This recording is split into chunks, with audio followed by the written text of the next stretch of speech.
The station had 9 minutes of oxygen left. Then the humans shut it off. Not reduced it. Shut it off. 612 people were still breathing inside. Someone shouted, "Stop her!" Engineer Lena Ortiz kept both hands on the red handle. The alarm changed to fatal atmospheric loss. Behind the sealed dock, something was using the oxygen faster than the people were. On the emergency map, the fire had already left the room where it began. It was moving inside the oxygen pipe toward the central mixer. My name is Vertal. I was the NAMR emergency inspector assigned to Saint Orra, an orbital hospital built inside the hollowed frame of an old cargo hauler. My profession had one rule: isolate the first failure before it created second. We trusted sealed doors, automatic valves, and systems that reported their own condition. Saint Orra had all three. That was why we did not notice the fire had already moved beyond the room where it began. The masks began to hiss before anyone understood what Lena had done. The nursery lost pressure first. 612 colonists looked toward the command deck while the counter fell from 9 minutes to 8. Then 7. Pelsar reached for the override. "Open that valve," the station director said, "or I will have you removed from the controls." Lena did not look at him. She was watching the fire map. Saint Orra served 11 species across the Damaris medical corridor. Its oxygen system was divided between 4 reservoirs, 6 scrubber banks, and 1 central atmosphere mixer. At 14:06, Reservoir 2 ruptured. At 14:07, the rupture ignited. At 14:08, the station sealed dock ring 3, where the fire had begun. At 14:09, a pressure fracture opened between the dock and the scrubber chamber.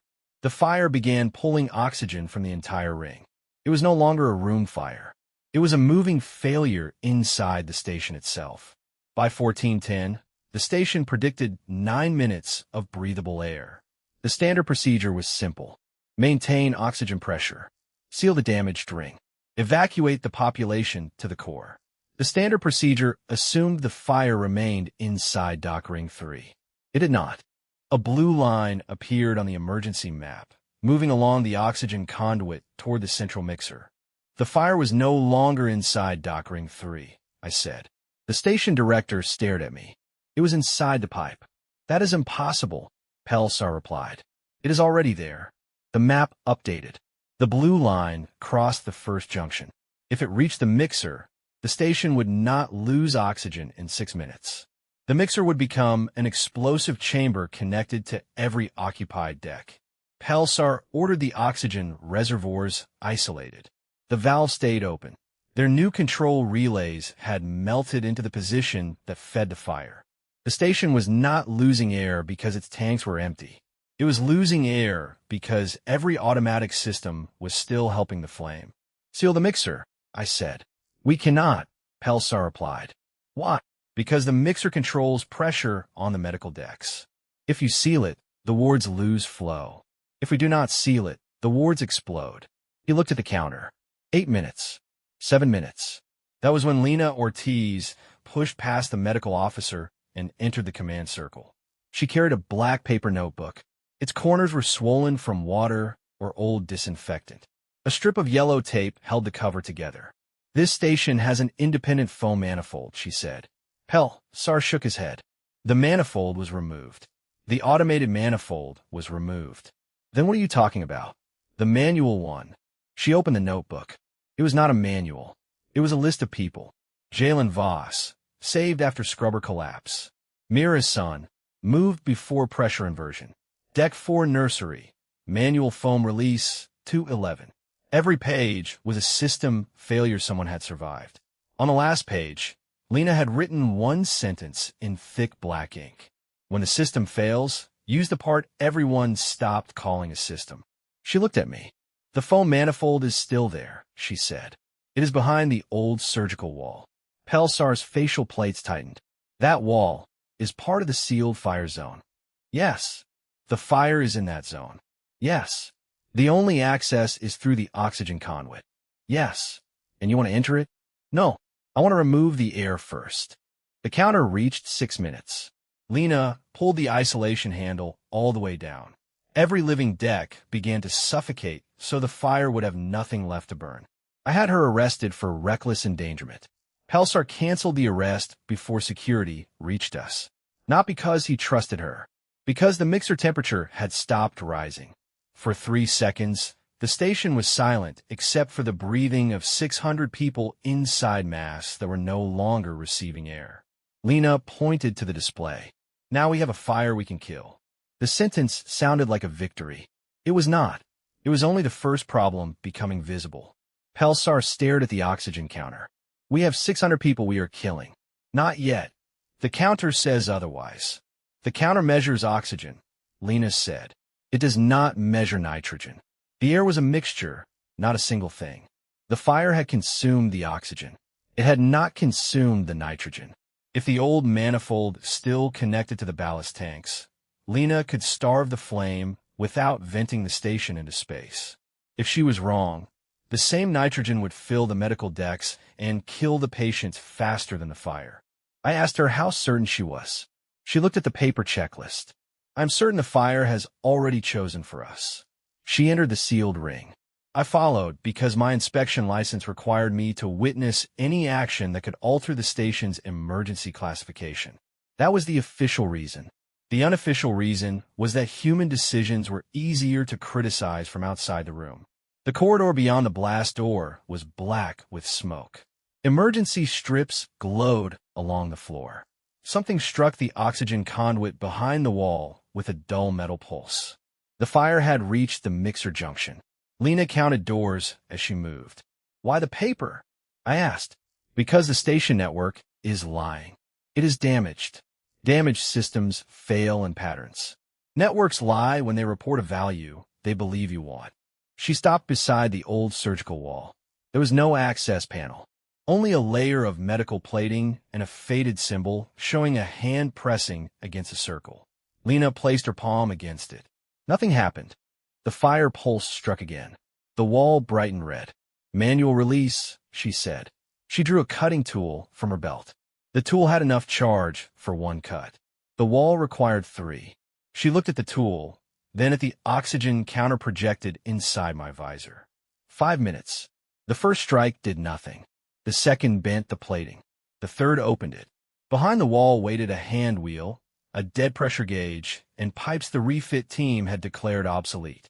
Lena turned the wheel. The pipe answered with 1 deep metallic knock. Only then did she explain what the station had forgotten. The ballast tanks were not empty space. They were a second atmosphere system, isolated from the network that was now feeding the fire. Nothing moved. Then it is useless, I said. No. She opened a notebook to a page filled with arrows. It is connected to the emergency ballast tanks. The ballast tanks were used to correct the station's orbital attitude. They were filled with compressed nitrogen and water vapor. Every refit report had described them as non-essential. Lena turned the second wheel. The pipes shook. Somewhere behind the surgical wall, a valve opened. The blue line on the emergency map turned white. Nitrogen entered the fire zone. The temperature dropped 20 degrees, then 40. Then the map went dark. For 1 second, I believed the fire had been extinguished. Then the entire ring flashed red. The fire had jumped the conduit. It was now inside the central mixer. Pelsar came through the comm. He did not wait for my authorization. Somewhere above us, the emergency venting sequence began to count down. Inspector Tal authorized full venting. Full venting would pull the fire away from the hospital. It would also strip the remaining atmosphere from Dock Ring 3, where 209 people were still trapped behind pressure doors. Authorize it now, Pelsar said, or the mixer will ignite. The station gave us 6 minutes of air.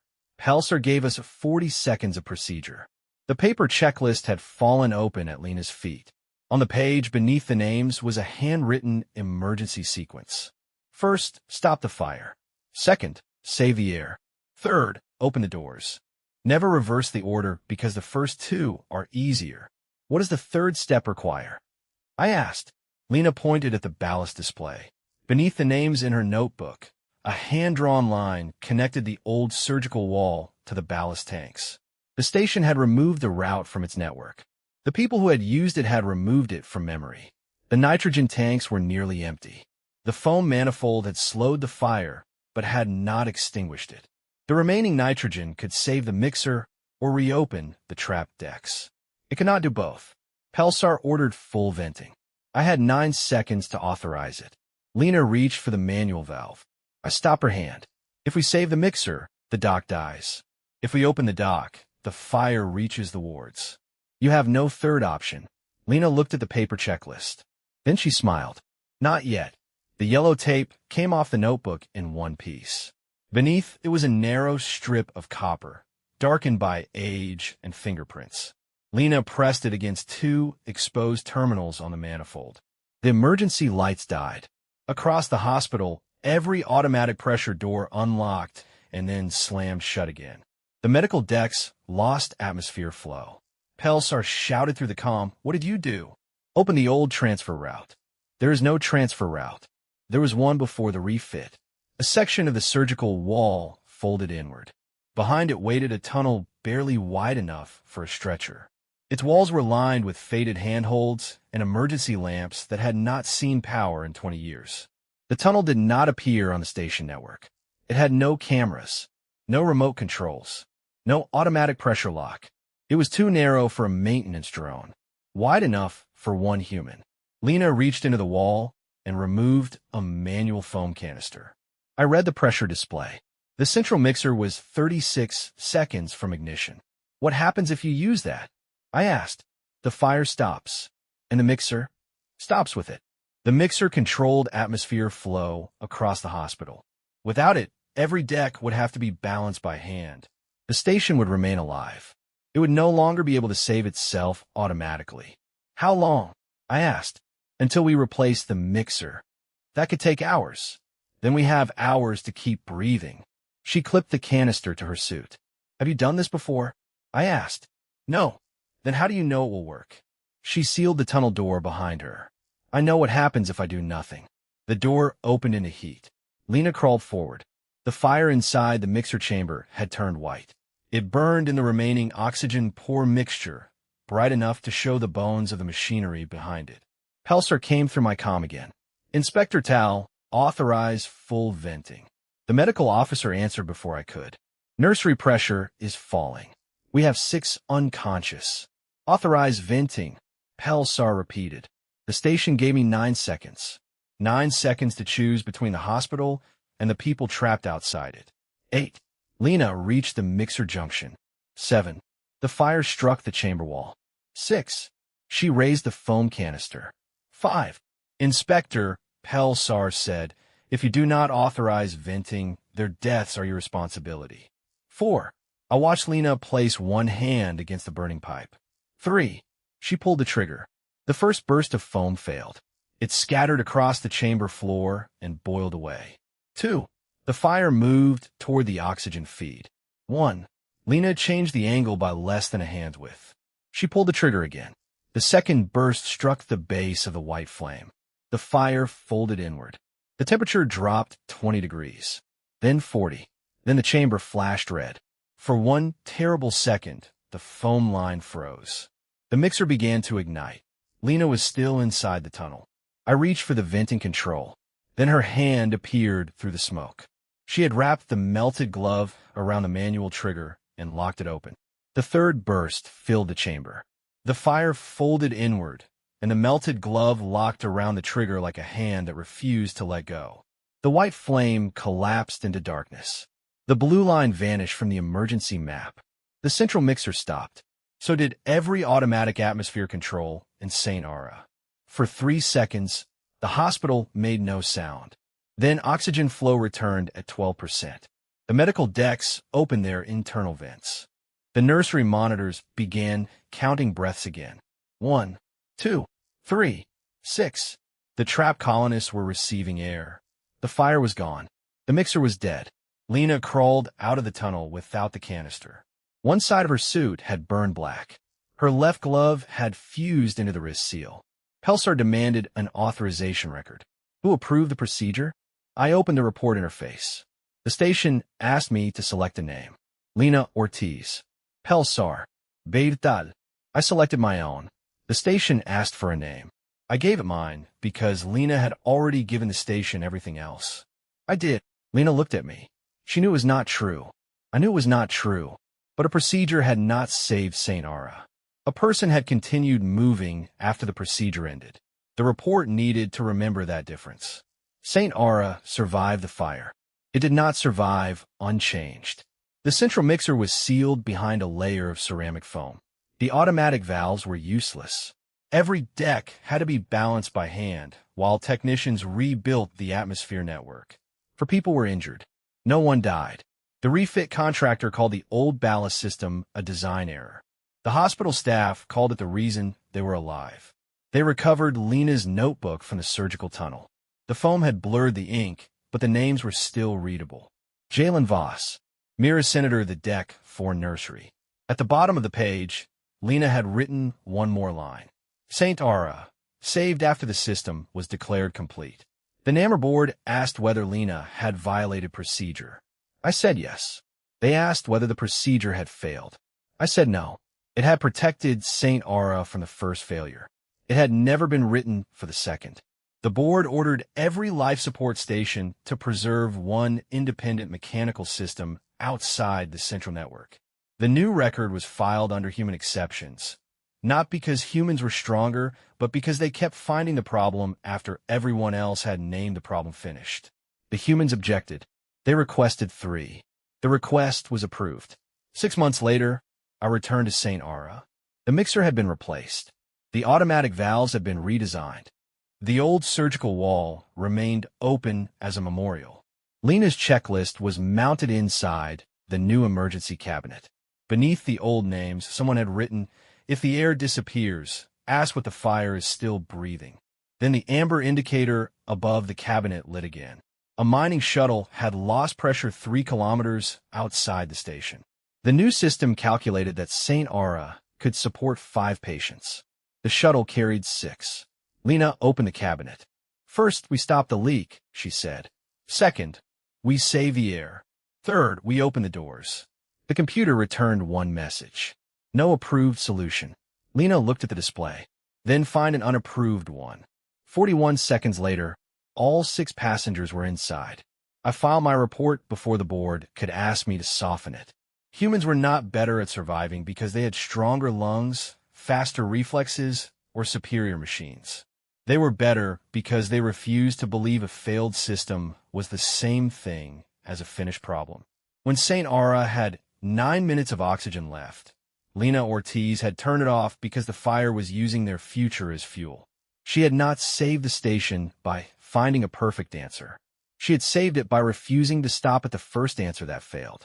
If this story made you think of someone who solved the second problem before anyone else noticed it existed, tell us who they were. And if you want more records from the Galactic Archive, where the system predicts the limit and humanity keeps finding the part it forgot to measure, subscribe to Kaelvorn HFY. The next file in the Galactic Archive follows a human who was given one broken tool, one impossible repair, and an entire alien fleet waiting for her to fail.